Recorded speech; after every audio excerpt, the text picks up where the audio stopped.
I always love visiting other designers in other parts of the world. So today we're traveling to the world of Australia. Welcome, Matthew, to the Flower Podcast. Thank you so much for having me, Scott, and welcome to Australia.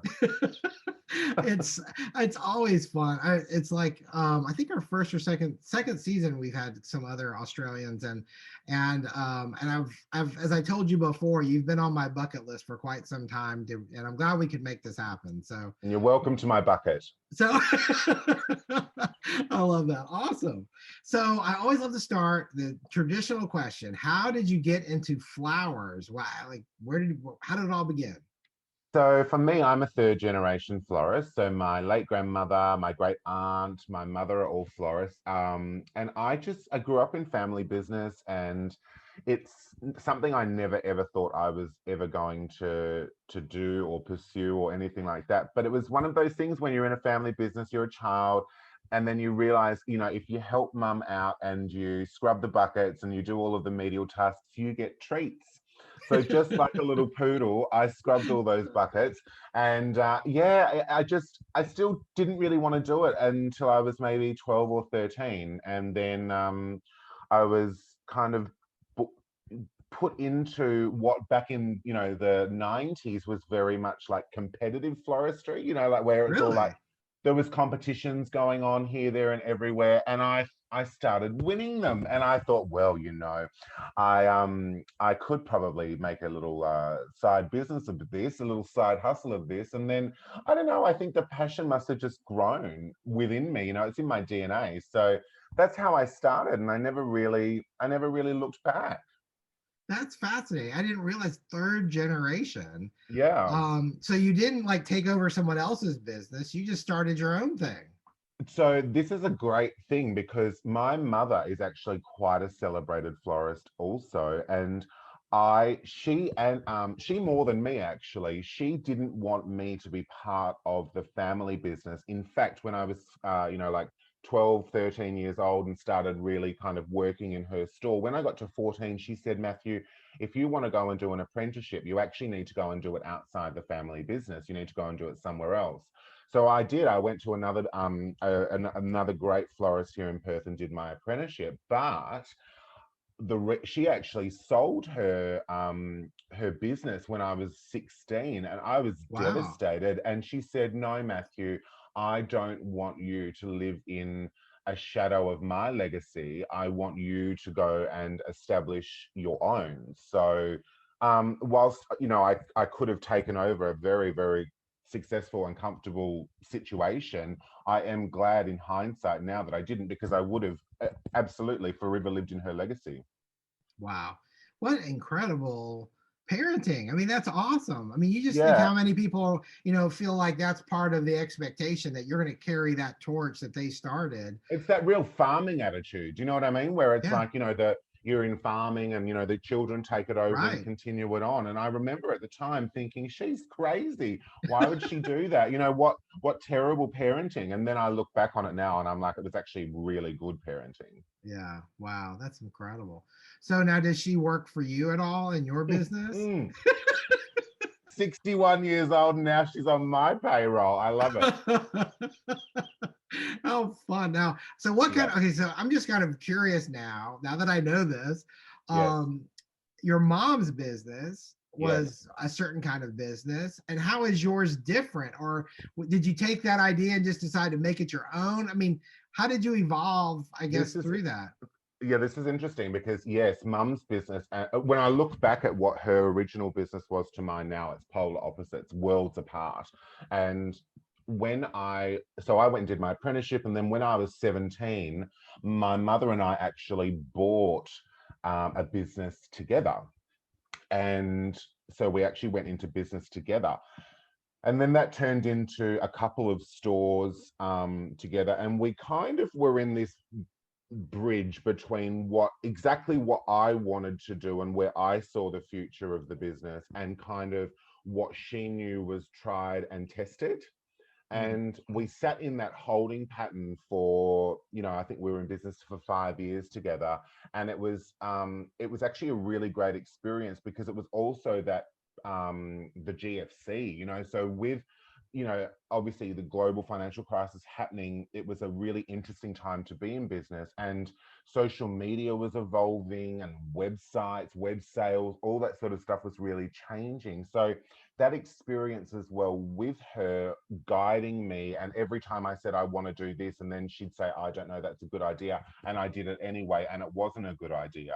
I'm Mm. so glad I had that period of experimentation as such, to really also find myself both as a florist and a business person, and what I could see for the future for myself. Wow. So then, did you guys sell that business, or did it? We did, yeah. We Okay. had we had some random person literally walk in the door one day and were like, "I want to buy the business," and of course I was like, "Oh, it's not for sale, love."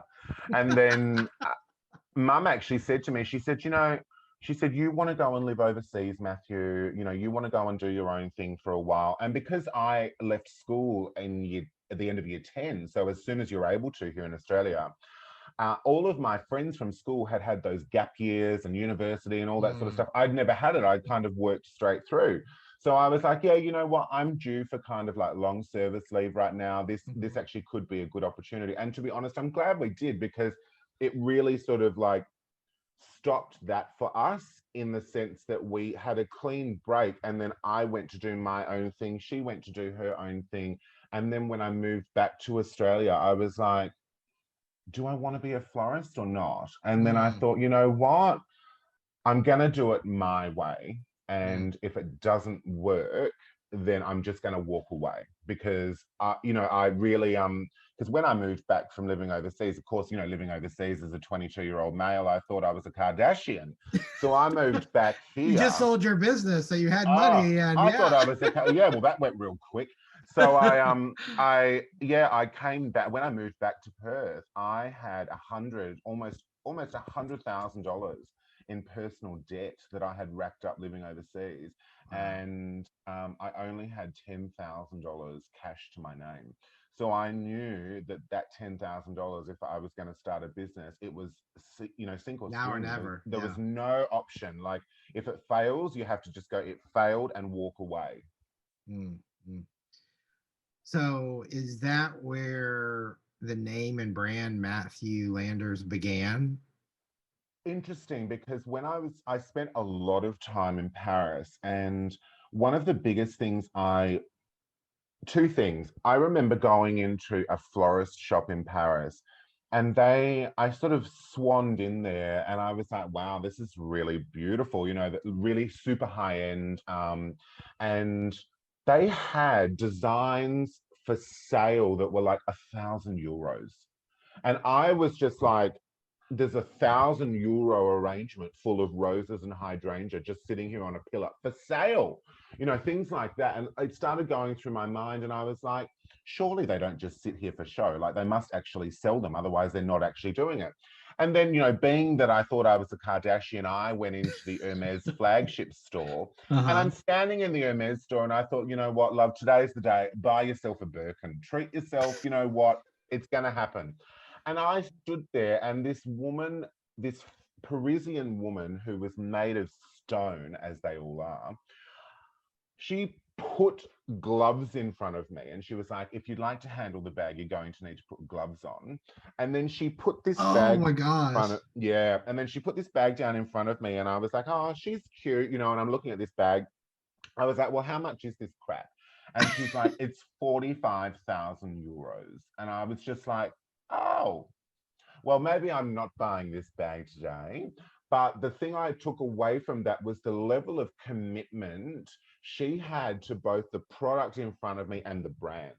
And I was like, there's Wow. something to be learned from this. I need to be able to display that commitment to my products, but also my brand. Because if I had a dollar for every time I've heard a florist on the phone say, oh, our bouquets start from $50. Is that okay? Why on earth are you asking the question, is that okay? Who cares? Your bouquets start from $50. So it's about having that level of commitment. And that's what I really took away from that experience for when I moved back. And I thought, you know what, I'm never going to have children, I'm never going to have a legacy to leave to someone. So the place in the market for me, and something that also resonated with the clients that I wanted to attract, was definitely going to be a name branded business. So somebody that was showing the face, and I wanted to be able to leverage all of the great PR that I had attracted in the past from winning, national competitions and things like that. Using my name, I wanted to be able to leverage it. So for me, because when you name brand a business, obviously you either go, okay, I need to have an exit strategy, or you're going to run this and leave it as a legacy for someone. So for me, I was like, right, we'll have an exit strategy, but it's not going to be a legacy for anyone. So the best thing for me to do was to create that high-end, solid, name brand. And the fact that even though I have a common name like Matthew, when you put the two together and, you type it into Google and things like that, you know, there's two other Matthew Landers around the world that even ring on Google. They're an actor and a something else, and that's it. And I thought, right, this is actually a great opportunity for me to utilize it as something, as a powerful brand name. Wow. That was just wonderful. There's so many things I want to ask you right now. And I think what I want to start is you brought up branding. I feel like every time I've seen your images on social media, on your website, Mm-hmm. it screams branding, and it's done so tastefully and so clean, and it's not like this super intrusive kind of gimmicky kind of a thing. Mm-hmm. Mm-hmm. Um, how did I you? think that you said that, then the word tastefully, I think that is actually the key to my success, is as well. A lot of people's branding comes down to taste level, because I know that I have beautiful taste in I do. I have people comment and they're like, you've got beautiful taste, your shops are very tasteful, everything about it's tasteful. And it's like, well, that's great, but that's simply just my personal style and my personal taste Right. showing, you know what I mean? And you can't teach that. So I think when you're branding something and you want to achieve something, if your taste is questionable, or you're not quite sure what the taste of your ideal client is, you need to seek professional guidance, because there are people that can tell you what the taste of your ideal client is. Hmm. So for me, it's about not necessarily overthinking the product, and not going, oh, what is this shop? Is it a gift store? Is it a souvenir store? Is it a florist? Is it a party shop? What is it? It's like, it's a florist. So when you walk into my stores, you see flowers, vases, candles, cards, all of the things that a florist should have. There's no balloons, there's no teddy bears, there's no nonsense, because that's for a party store or a toy store. So it's about simplifying the business and going, what do we really do, and what can we really make money from? It's from our art, and it's from fresh and dried and artificial or whatever flowers as a commodity. That's what we're selling. So when I thought about the branding, I thought, how best can I showcase, what the product is that we're actually offering? And that's why I don't overcomplicate it with any fuss. It's all about the product. Hmm. There's so much about that I love. The uh, when you see many stores, Mm-hmm. you walk in and it's either clean, clear glass, or it's Mm-hmm. a lot of white, or you got the other Mm-hmm. extreme where it's very country, very what I forget the term they use now, Like country chic, rustic. Yeah, rustic, yeah. yeah. And I think the thing that stands out to me, and you do see some trends where people are embracing black as backgrounds and things like that. Mm-hmm. But you have this, I mean, even seeing your okay, so let me back up. I always do Yeah. this, and I drive my editors and my family crazy with this. So, It's so you are located in Perth, correct? correct. So you're on the opposite side from Sydney for those people That's who it. need a little geography lesson. And then you have one store now, or do you have two stores? What's that I have status? 3 stores, Three. and Wow. we're just about to open another store in March. Okay, so are all the stores identical, or do they each one, because of where they're located, have a different feel? That's a great question, because they're all identical in the sense of the operation. So like the back of house as such, they're all identical so that you can work in any store and it's completely the same operation. At my additional store, which is my HQ, which is where I am now, is a little bit different because I also have a school, and the school is located Sure. here. So there are small differences here than in the retail stores, but the one thing that I wanted to do is know that the brand is powerful here. Like it's quite iconic within Perth, and I need to make sure that people can identify the brand. So for me, that's the black. The stores are black. Everything's super chic, very, very beautiful. However, this new store that we're opening in March is in a really 100-year-old Federation, Australian Federation style building. So I obviously had to adapt some things within the building itself to actually go, we need to suit the space. We can't just come in here and pretend we're in Paris. Right. And we've done that. It's about, okay, when we're doing the build, we need to just make sure that it really 100% embodies the brand ethics, but suits the style of and the character of the building and the surrounds. Mm. Well, what I was going to get at before we went down that little path is the black is so Mm-hmm, stark, mm-hmm, and you have the shiny kind of polished elements of black and more matte mm-hmm, shades of black, mm-hmm. and the flowers are just pop. I mean, they just, that's kind of a oversimplifying, but the color, it just it just jumps out at you. 100%. Um, and then it's so amazing because I know when I was on your website, Mm-hmm. which I kind of want to talk about too. I mean, you see that all through the website. Everything's carried through, which is done brilliantly. Even your ribbon that I noticed, what all, like your containers, when you send flowers Yep. out, somebody orders a Mm-hmm. bouquet and they want to upgrade to a vase. What color's the Yep. vase? Two options, clear or black glass. Okay. And so that's it. That's it. So for me, it's like, when I look at branding, the brand is so, you don't walk into a Tiffany and Co boutique and purchase something and go, oh, do you have anything else other than the turquoise box and bag? Yeah. No, you don't. And that's what I wanted to, when I think 10 years ago to when my mum and I were in business, God, we had every color cellophane. We had every color ribbon you can imagine. Babe, if you go and open my drawers out the front, you will find about 6 different textures of black wrapping. You will find Matthew Landers embossed tissues, stickers, ribbon, and wax seals, and that's it. So when I'm buying as well, imagine how much money I'm saving because I'm not buying all this rubbish that's just going to end up sitting there getting dusty and going in the Right. trash after 2 years. Right. Exactly. And then the space having 20 different colors Mhm. takes up. And Uh-huh. I mean, it's just, yeah, I And totally. the thought process, how much time is actually wasted in productivity every day by florists by standing there at a rack of ribbon and wrapping, going, what color shall I wrap this horrible bouquet in? If that's 2 minutes per bouquet and you're making 50 bouquets a day, that's a lot of time you're wasting every week. Right. And then the minute they walk out, the thing I love about this too is the minute they walk out your door, Mm-hmm. they become a billboard because everybody sees that the branding, the name, the logo, the Yeah. embossed logo and all of it. And it's like, it You don't go draws and buy attention. Gucci from a Gucci boutique without doing 3 or 4 bog laps of the city where you're actually buying it from because you want everyone to see that you're holding Gucci gift bags, right?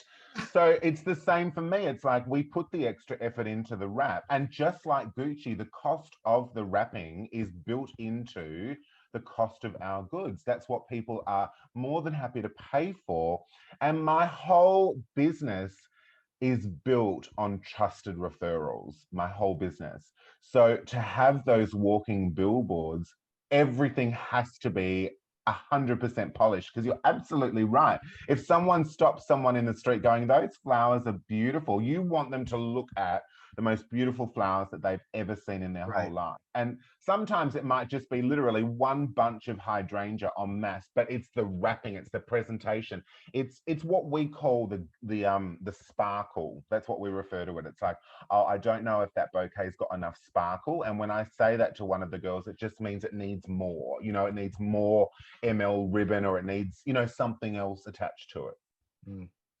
I love everything about that. And earlier you indicated something, and I kind of want to, I don't know how to unpack this.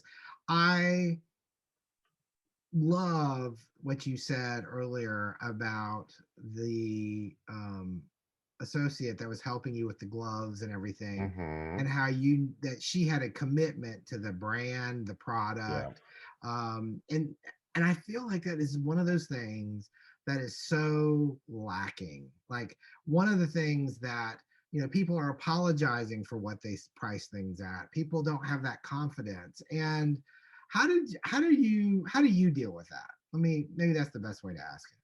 The thing I think that you really need to look at in your head when you're thinking about a situation like that, because I've faced situations like this. When I opened the first store and I was only wrapping in black, and I would have clients come in and they say, oh, do you have anything else other than black? And I would say, oh, this is our signature wrap, this is all we wrap in. I would have clients walk out the door and be like, oh, sorry, I don't want it wrapped in black, I'm going to go somewhere else.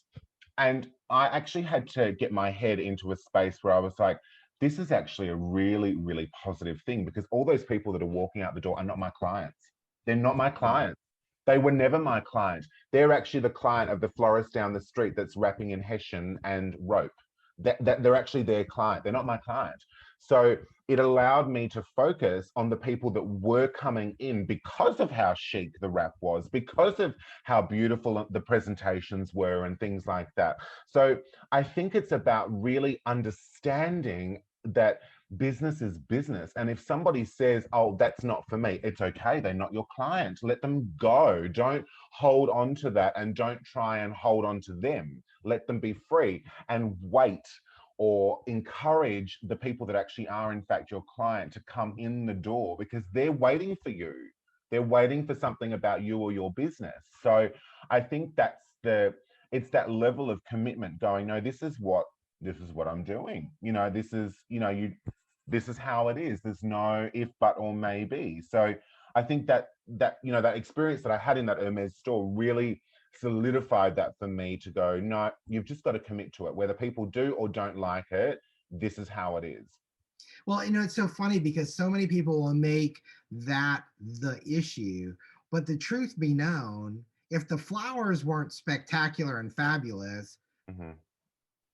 I mean, that's really that's something that drives me crazy. That's what they're there for. Who Yep. cares if it's in black or burlap or coffee bags? I mean, Uh-huh. it's Exactly. like, it's the flowers. And I don't know. I really, that has really impacted me in a lot of ways, because it's that confidence and that, what you just said, that so many people shy away. It's like they're operating out of this mindset, which you just said, They're of operating from scarcity. passion. Yeah, Well, and it's passion. You know, we all get passionate, because it's like, if I make a bouquet and I think it's beautiful and a customer tells me it's hideous, I immediately go, oh, I made that. I think it's beautiful. And it's like, oh, a customer says it's hideous. Great. What can I do to change it? Like, is it, like, what am I looking at? I'm the technician. I have the ability and the skill set to go, what is it that the client doesn't like about it? Is it the colors? Is it the forms? Is it the textures? Is it the way it's presented? Take it on board constantly as something positive that we can learn from and change. And I think the true key to success, especially in this industry, is two things for me, and they're no-brainers, and this is something I live by, is the fact that this is a luxury product. Whether you are buying flowers at a gas station or you are buying flowers at my store, it is a luxury. You do not need flowers to survive. You do not need flowers to get laid. You do not need flowers to say congratulations on the birth. somebody might, anyway. Somebody might. But you do not need you do not need flowers. It is completely a luxury purchase. So, in the essence of luxury purchasing, I wanted to align my brands to the same experience that someone would have going into a Louis Vuitton, a Chanel, Givenchy, Gucci store. What kind of experience do super brands like that offer? And a lot of the time, it's the actual physical experience in store, the differences of, you would never find dust or dirt in any of my stores. Never, because that's not what a luxury store is. And I 100% identify with that. Online, it has to be, your website has to be a luxury experience. What's the difference between Gucci's website and a normal florist website? On the phone, our phone system, you'll love this. Our phone system actually answers the phone with a French native woman speaking English. So it goes, bonjour, welcome to Matthew Landers. All of that sort of nonsense and fluff actually just adds so much value to the brand. So aside from really identifying that it's a luxury purchase within our industry, how can we exceed or at least meet expectations with clients regarding that? Every single purchase is an emotional purchase. So whether you're buying flowers for yourself, it's like comfort eating. You might go, I'm going to go and buy flowers for myself. They make me happy, right? It's an emotional purchase for somebody. If you're gifting flowers, it's an emotional purchase. You're sending love. And even more so, this is such a unique opportunity, especially if you're retailing flowers, because every single time a client walks into my store, they're having a great experience with us. So we're making an impact on them. But what they're actually doing is they are coming into my store and they are gifting me a client. They are gifting me someone. They're saying, I want to send flowers to this person. Well, this person has never heard of me, never heard of my business, and never received our flowers. How can I convert that recipient into one of my clients?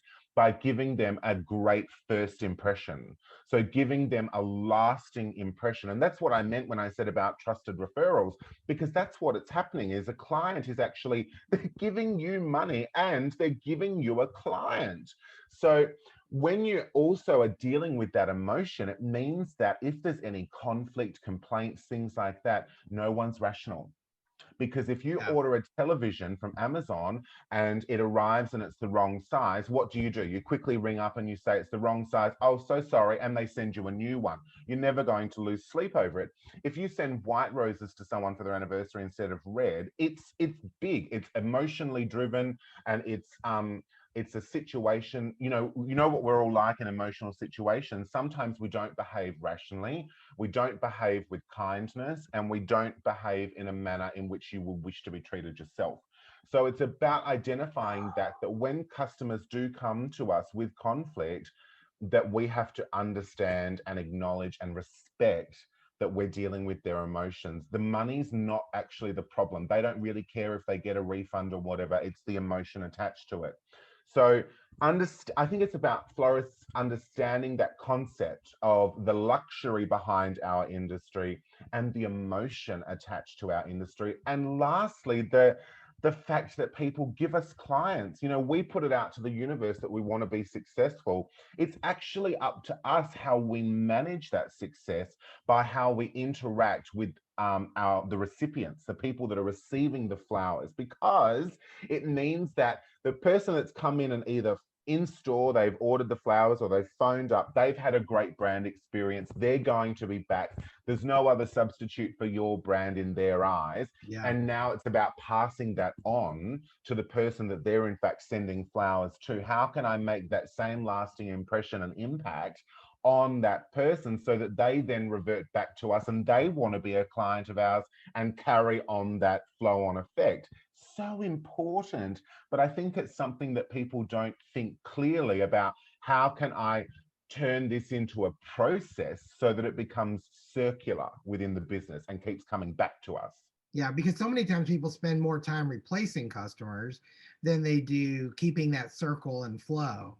Mm-hmm. Um, 100%. And it's much easier to service people that already love you and your brand than it is to try and find new clients. Finding new clients is very expensive and it's time consuming. And I think it's important to call on your existing resources. And like I never, oh, for probably 7 or 8 years, I haven't advertised, like in any form. So imagine how much money I'm saving on not having to pay for advertising because all I'm doing is encouraging those circular referrals within the business of people and encouraging that roll on and flow on effect from people that already love us. And the beauty is when people understand that you stand by what you say. So people, and this is why like me being on Instagram and being a personality on there is also in my favor because people see how I am in real life. They know and understand that I stand by everything that we do and I stand by the product. So that means if by chance you actually have a great client and you screw something up and it's completely your fault, they trust you and all is forgiven because you've made it right. And they know in their heart that you're going to make it right and that we're all human and we make mistakes.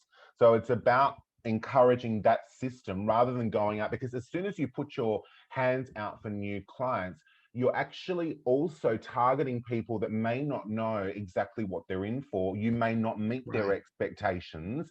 And then it just inflames into 1-star reviews, complaints, all of these things. And it's like, no, no, focus on the people that know what you do and you're already meeting their expectations. Wow, that is so good because you just think you're right. If people don't know your brand, they don't know your reputation, they don't know the expectation. Mm-hmm. When they walk in your door or they pick up the phone, then there's like an educational process that has to happen. 100% time consuming, it costs you Yeah, money and it's wasting your productivity. Yeah. and the odds are you're having to manage that expectation, which is challenging, and it just could be a recipe for disaster depending on the person. Mm-hmm. Of course, if they've somehow got a glimpse, they got on social media, saw your work, if they go to your website, they see your work, then maybe there's some of that that's buffeted, but I can get it. It's interesting. When I was um doing some research and I hadn't thought about this before. Here in the States, wire services are very big Oh, with traditional flower shops. Now, I know, for how example, wire services even exist in 2021 is still beyond me. I won't disagree with that statement.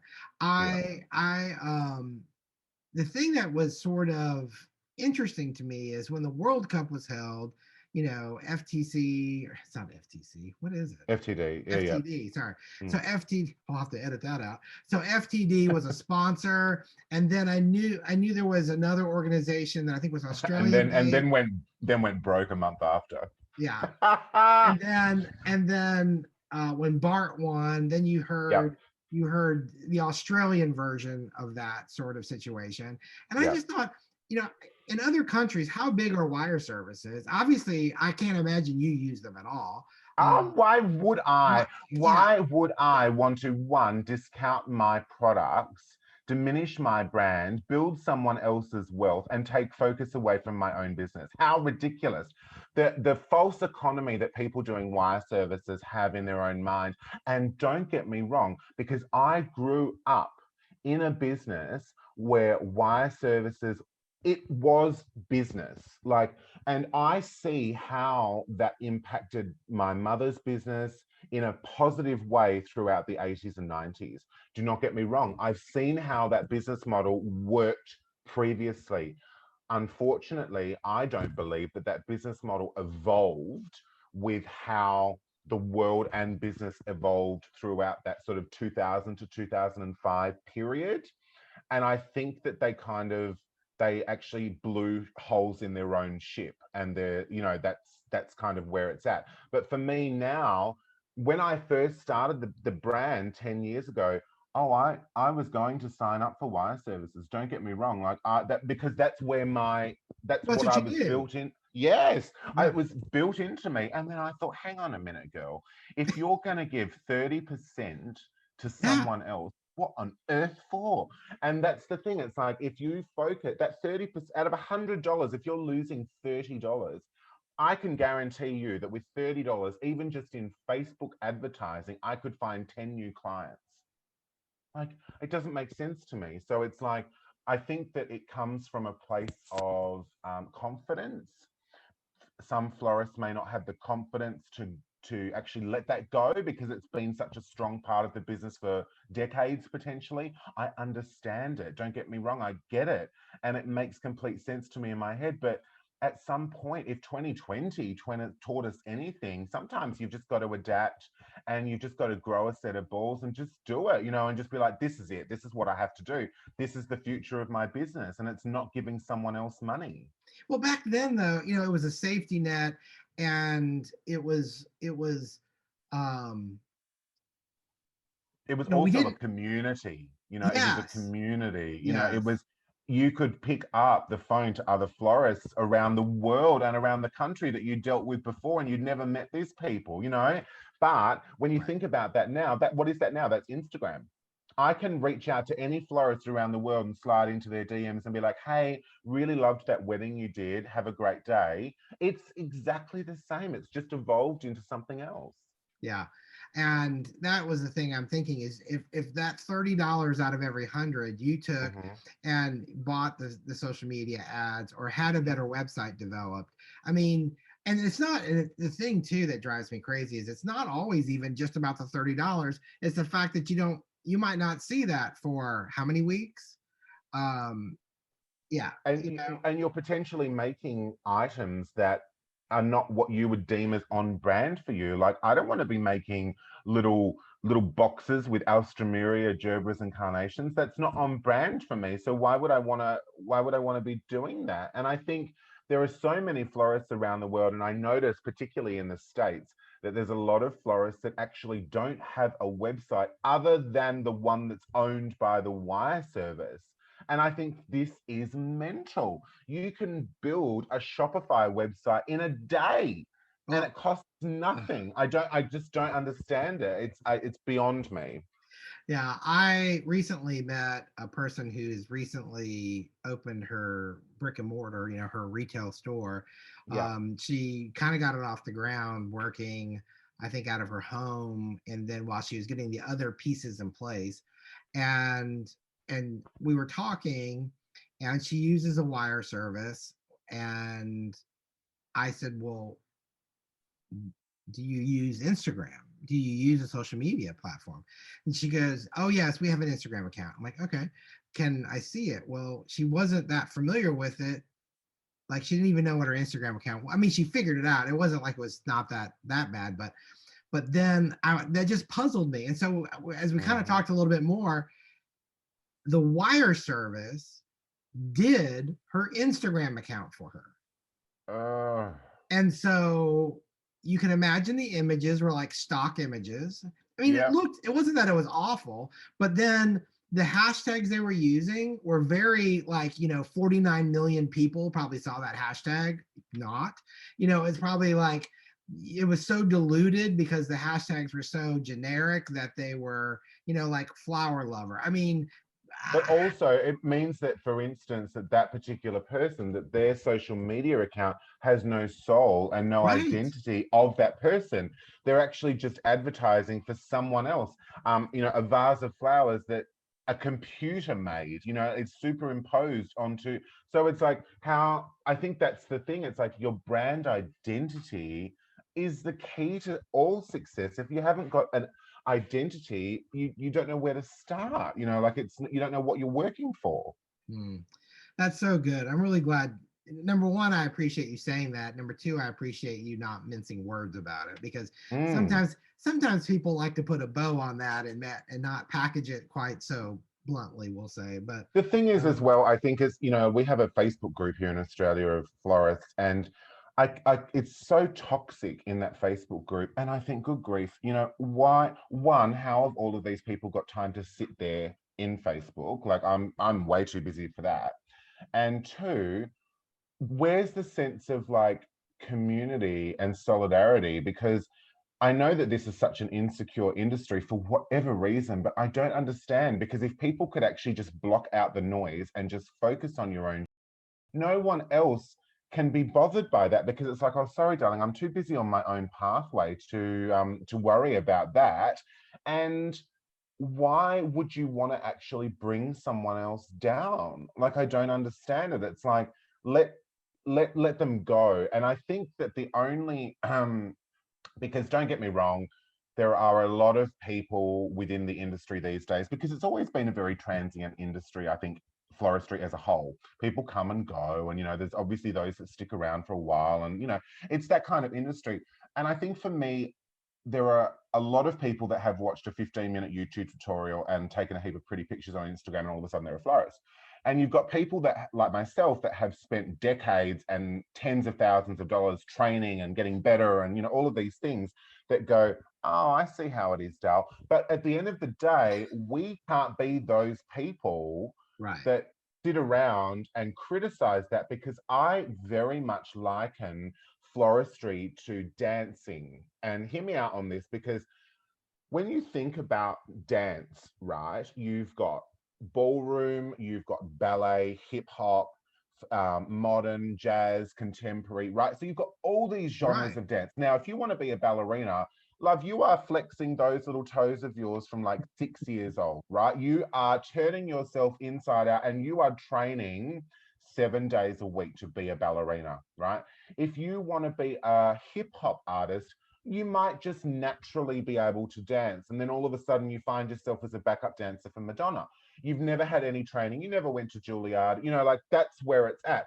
But Sure. the one common thread is that all of these individuals that fit into the different genres, different levels of discipline, different levels of training, all identify as dancers.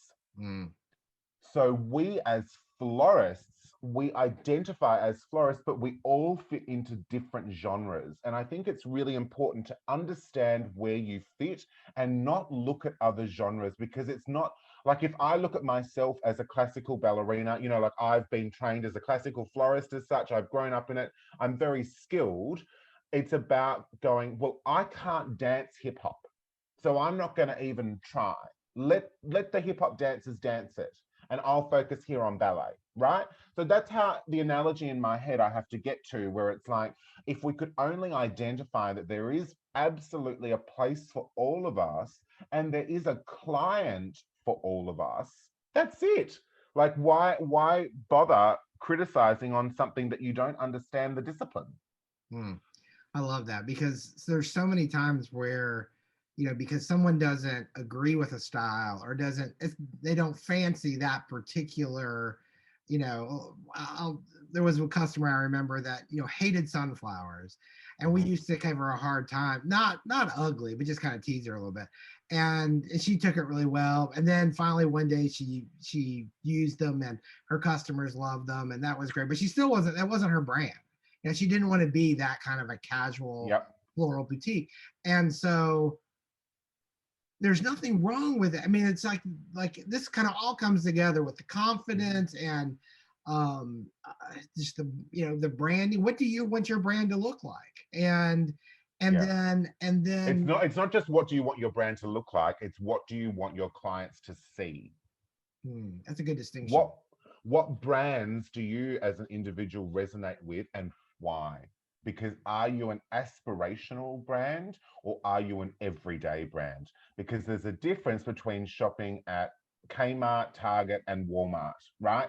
So you've got differences. They all sell the same stuff. You can get a t-shirt in each one of them, but you're going to have a different experience in each store. So what then drives the aspiration to go, do you know what? I'm not going to go and buy a $10 t-shirt that's going to fall apart before it even goes in the washing machine. I'm going to go and buy a $200 t-shirt from American Apparel, because I'm going to have it for 5 or 10 years. What drives that in our head?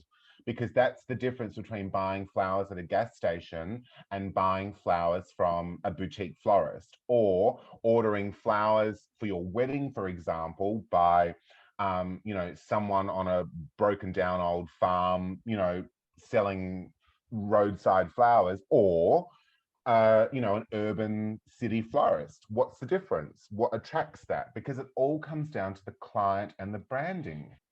Mm, I love this conversation so much. Okay, so I know we've talked retail a lot, Hmm. which has been great. But you also have a very successful wedding and event business. Uh-huh. And how do you parlay both of those? Because that's, I know a lot of companies in the States are Hmm. one or the other, and a Yes, I few see will that a try to lot. do both. Mm, But I won't say that all are successful in doing both. I think one yeah, suffers or the other.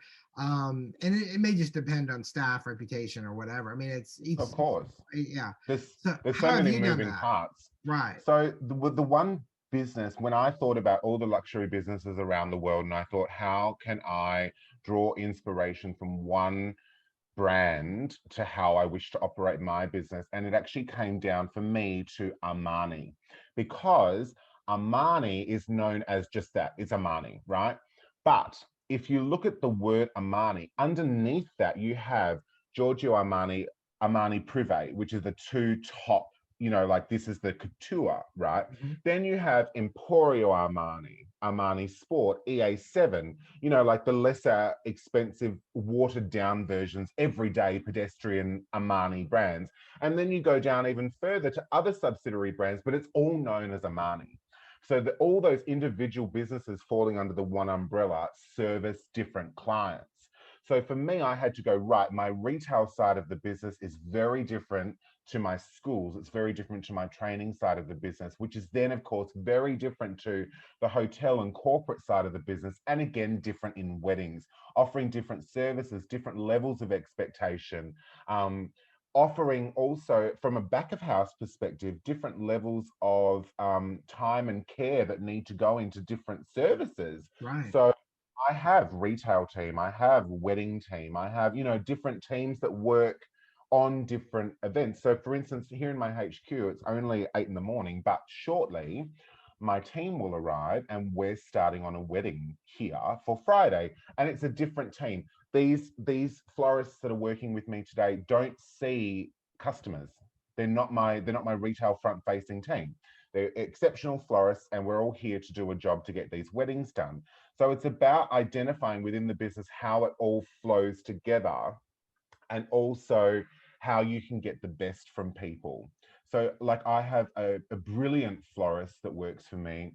She's dyslexic, so it's troublesome for her to uh, take orders and write cards and things like that. So, what a perfect opportunity for me to embrace that Right. and go, well, darling, I need you as one of my wedding florists, because that she's going to feel satisfied every day at the end of the day at work, going home being like, I made beautiful flowers today. I didn't feel troubled by my dyslexia.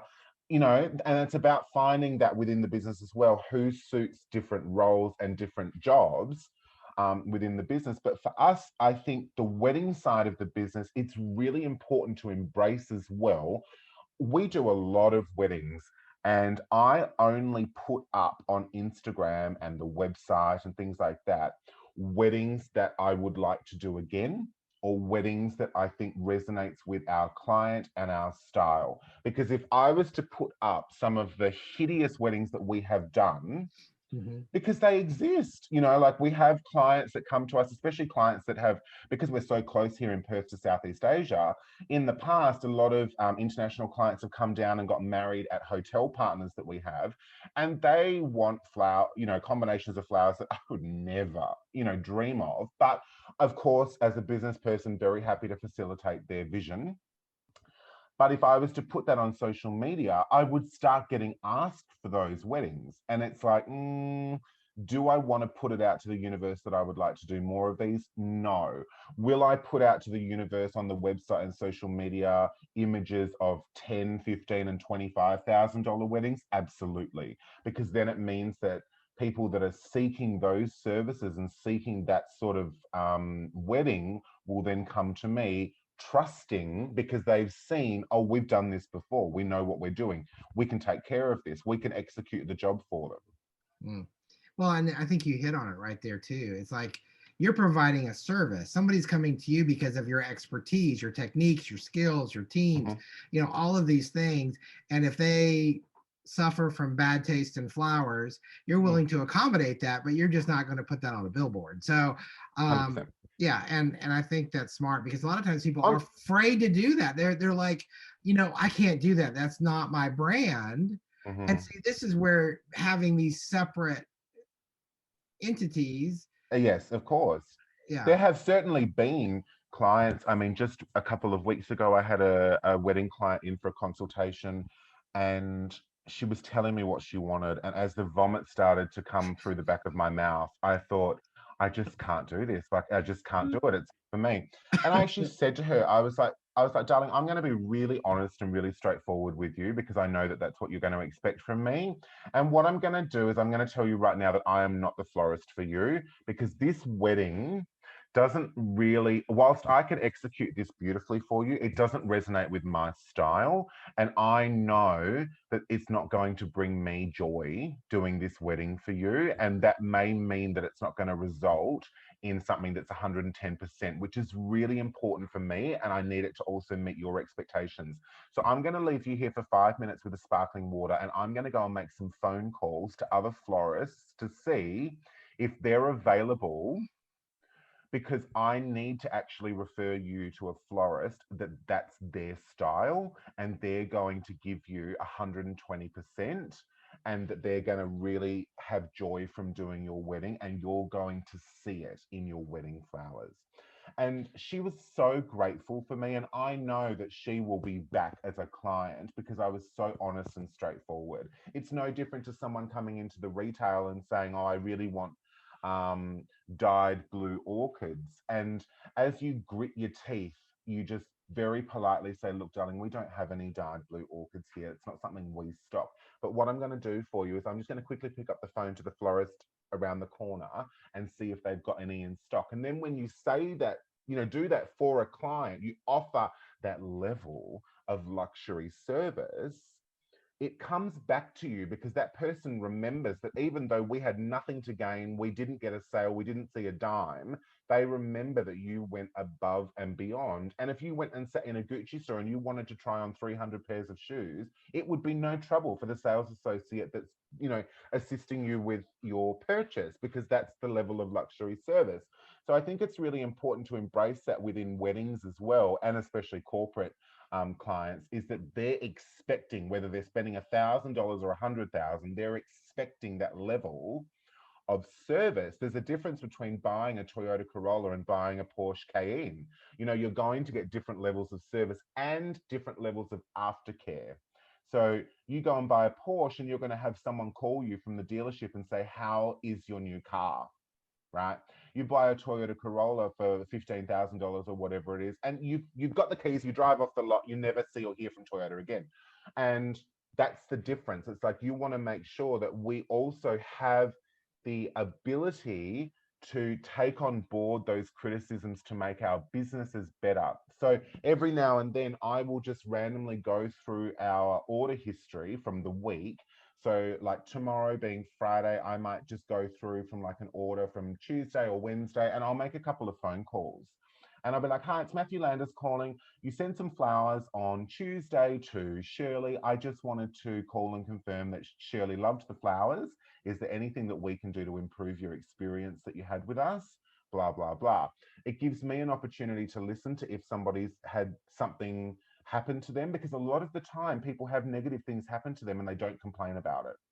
And it's really important for me to be proactive and try and identify any areas within the business that I can actually improve on and empower my team to feel that they can also do better. Wow. That's wow. You just, I think of that as like in a high end restaurant when someone comes around just to kind of follow up on the experience or Mm-hmm. something like that. Um, there's so many great things about that. The feedback, wow, Matthew Landers just called me. Mm-hmm. Wow. I mean, if that doesn't go a long way, for just that point of that contact with that person. I think that's great. Wow. Okay, But I so mean that trouble does come as well from being, the face of the brand, is that a lot of people will call or come in and they're like, I only want to speak to Matthew. And that is a total pain in my a lot of the time because I'm busy doing other things. I can't, dedicate the time that I want to. So I really empower my team. I go out and I humor them for 30 seconds. Oh, hi, darling. How are you? I love all of this that you've got on. Um, Love that huge diamond that's dragging along on the floor behind you. Love all of this, right? But this is Margie, and Margie is my bloody superstar florist here today. And Margie's going to look after you today, love. She's going to do everything that you need. Lovely to see you. Bye bye. It's about passing on that to someone else within your team so that they don't just feel brushed off. They feel like, oh, well, if Matthew said it's okay, then it's okay. Do you know what I mean? It's about passing on that power to someone else and allowing them to rise to the occasion and service your clients so that you can free up your own time as the business owner to make sure that you're working on the business as well as in the business. Mm. Well, and then your employee probably just feels, wow, he just, Empowered. yes, Yeah. exactly. I mean, that's Yeah. just fabulous. And part of the whole vision. Do you know what I mean? It's like, Right. because if I didn't have an army of people as support, how on earth would I Could never. be in business? It's not possible. So it's very, very much a family atmosphere here. All of my staff are like my sisters, children. You know what I mean? It's family, like it's very much that here. And it's really important for it to be genuine because sometimes you call on family and you need that. So for people to feel that love in kind, I don't want people to come and work here with me for the money. I want people to come and work here with me because they love coming to work, and the money just happens to be something that comes with the job. Well, and I think people just make, as you said a while ago, make better flowers, prettier designs, beautiful bouquets when they're happier than when Of not. course. So yeah, Yes. yeah, so true.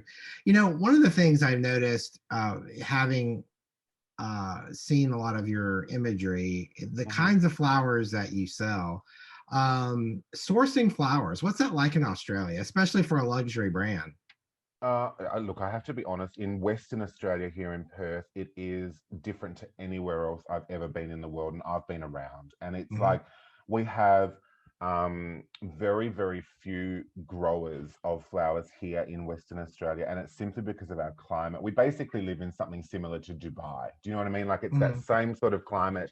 And obviously, flowers only grow very seasonally and in very small quantities. So it's actually the east coast of Australia that grow a lot of the flowers. But then you throw into the mix the Western Australia biosecurity, which is some of the strictest in the world, and it's in short, it's troublesome. Like it is actually really difficult to source here, and when you're sourcing on scale for a large business, it can be very challenging. And last year, I mean, I've always supported local as much as possible, but for example, last year, right in the midst of as the pandemic was developing, we had our Mother's Day here in May, and I thought, how on earth am I going to get flowers to service the hundreds, potentially thousands of orders that we're going to have? And so I had to think quickly. So I created a range that I call Nostalgia. And it was all about, taking mum back to somewhere else in the past, a happier time, a happier place, something better. And we did, like we did hand-tied bouquets of all gerberas, right? Which for me as a brand is unheard of. You would Right. never see a gerbera in here.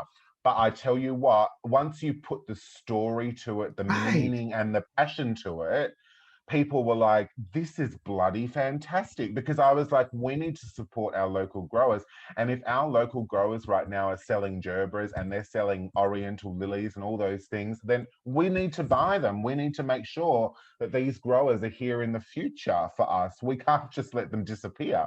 So that was the focus. So it's about really not getting caught up in what isn't available, just focus on what is available and how can you make that work with your brand or your image. And if that means that you need to tell a story to go with it, then that's what you do. It's about bringing people on the journey. It's about, Mm. bringing people along for the ride and getting them to want to support and go, you know what, I never knew I even wanted to buy a bunch of gerbils, but because it's supporting this business that I love and they're supporting local farmers, I'm going to buy two. That I just to me the story and the it's part of building that experience. Mm-hmm. And I think that I don't know, that's just so brilliant to be able to do that. And so many times people don't does that just come naturally to you, or do a lot of people struggle with like, I'm not gifted like that, I don't think that way.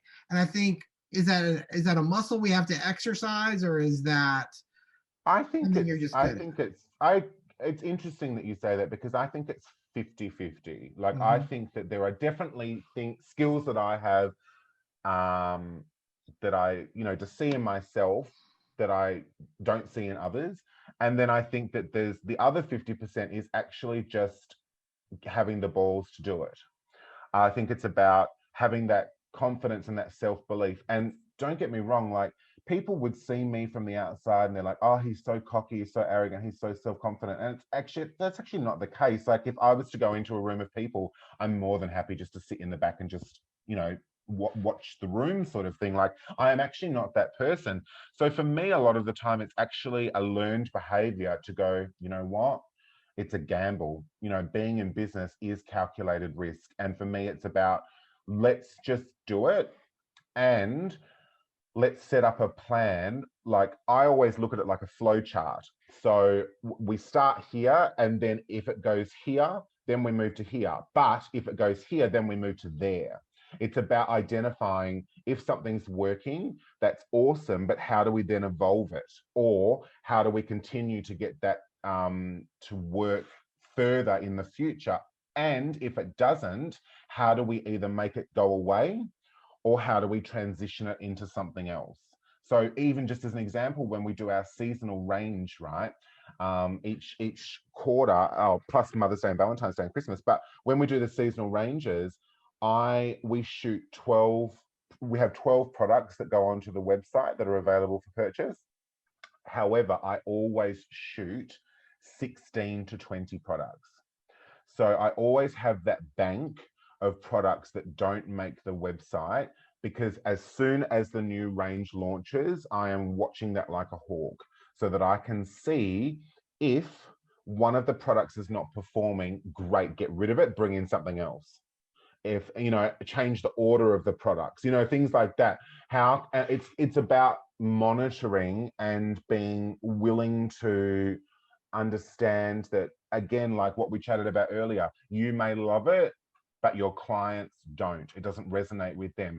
So it's about making sure that you're there at the ready to go, okay, that's fine, this isn't working, whip it out, whip something new in. Oh, great, that one's working, that one's selling, cool. And then assess it again in a week's time. How did it perform? What can we change? Things like that. Like when you say a range, for people who might not know because they haven't been to your Mm-hmm. website yet, you're talking about like a collection maybe A for that collection, yeah, a season. collection. Yeah, Yeah, yeah, that's a great way of putting it. yeah, So yeah. even just, there's obviously been a strong focus on, becoming more environmentally conscious within our industry. And that's really important to me and has been for years. And I remember as a young child always saying to my mother, being like, this floral foam stuff is not great. Do you know what I mean? Like, it's not good for our planet, Right. blah, blah, blah. And I can think back, and that was, 30 plus years ago.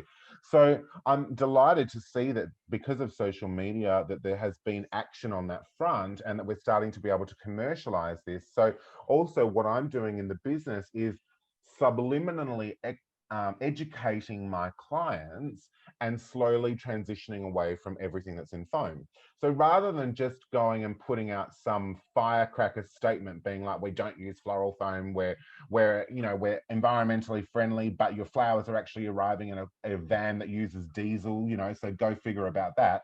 But it's about, so the range 5 years ago might have had 8 items in floral foam and 4 bouquets, whereas now the range might have 6 freeform vases, so 6 arrangements arranged freestyle into a vase, it's 4 bouquets and 2 arrangements in foam. So it's about slowly making that transition so that your customers also don't go, hang on, I've known this business for so long. What's happened? Has it changed hands? Do you know what I mean? That feeling that Right. you get. Mm, So not putting that into people's minds, going, no, no, this is a process. This is not something that can just be like, bang, this is what we're doing. It's a process that has to be strategically implemented so that your clients know that this is how it's moving forward. So that, yeah, by the end of next year, we should be able to absolutely have transitioned floral foam out of the business, but I can't, just let it go. It's about making those changes gradually for the better. I love that. Do you, I always like, you've shared so many great ideas, so many great concepts, so much great advice, but I always like to end with, is there a piece of advice you would leave people that are joining us today? Yes, I think for me personally, I am a strong, when I look back to when I started the brand 10 years ago with 10 grand, and I think, what was I thinking? And, it really came down to like self-belief and just going, you know what, you've just got to do it and just commit to it and carry on. And now I look at how the brand has grown and how I've been able to employ so many people. And, I'm so fortunate to be able to have a business that I know is going to just keep growing. um, I wish back at day dot that I had planned a little better for the growth in terms of implementing the infrastructure back of house. So all of Okay. these systems that we have in place now, right?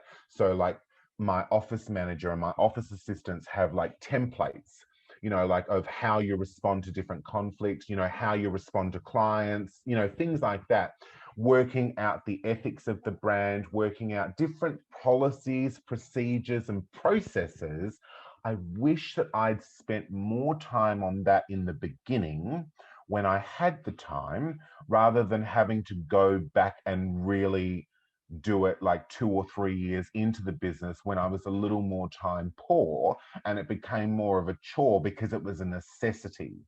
So, setting that back of the house business up for growth for me is what now I focus on, because I'm like, great, how every time every time I want to add a new store, and the plan is big, I need to make sure that we actually have the support for that store back of house. So it's like, how what can I outsource? Okay, so all of our accounting and all of that sort of stuff is now outsourced. I don't have to, it's not done in-house anymore. So what can I do to maximize the team that I have here to support each other?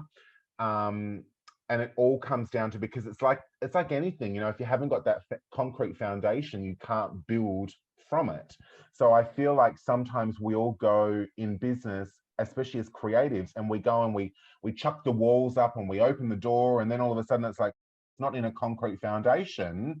And we're all standing there holding the walls up, because it's like, hang on, Mm, we need to actually lay the foundation afterwards, which is a whole lot harder than doing it to right. begin with. So I think it's about, I mean, I had a great business plan, but I wish that I had, yeah, I think focused a little more time on making sure that the business itself, not the creative process, not the brand, not all of that stuff that I was really excelling at, the actual business itself was going to do really well. And if it's not something that you can do, or not something you feel confident in, zero shame in that, but make sure that you partner with somebody or collaborate with someone that can, somebody that can take that stress away from you and make all of those burdens that you don't want to do as a creative business person, make sure that they're still done, so that you can achieve a successful business. I like that, especially because, the one thing I think about as I'm listening to you say that, when you start your business, Mhm. there's a lot of things you don't know. Oh, And it's like childbirth. right, Like it's like It's like, and And you and my I know so business, much. You and I know so much about childbirth. so much. But I think I did an interview for ABC TV just before Christmas, and I said, we were talking about 2020 and how it impacted the business, and I was like, well, this business is my child, right? Would you run in front of a moving vehicle to save your child? Of course you would as a parent. So would I run in front of a moving vehicle to save my business? Every single time. So it's about identifying that how it parallels as your business being a child, because there's no rule book. You can read 50 books on parenting and everyone's going to be different advice. Is it all Right. suitable for you? Of course not. So you can have a business coach or a business mentor that's going to give you advice and it might be terrible. It's about the journey and realizing when to pull the pin on something and go, you know what, that's not working. Let's walk away from that and focus the energy on something else. Wonderful. Matthew, I've learned so much and this has been so great. Thank you so much for being on the Oh, Flower thanks for Podcast. inviting me. It was so lovely. I've been following along from afar for so long, and it's just, yeah, completely delighted that you asked me to join you.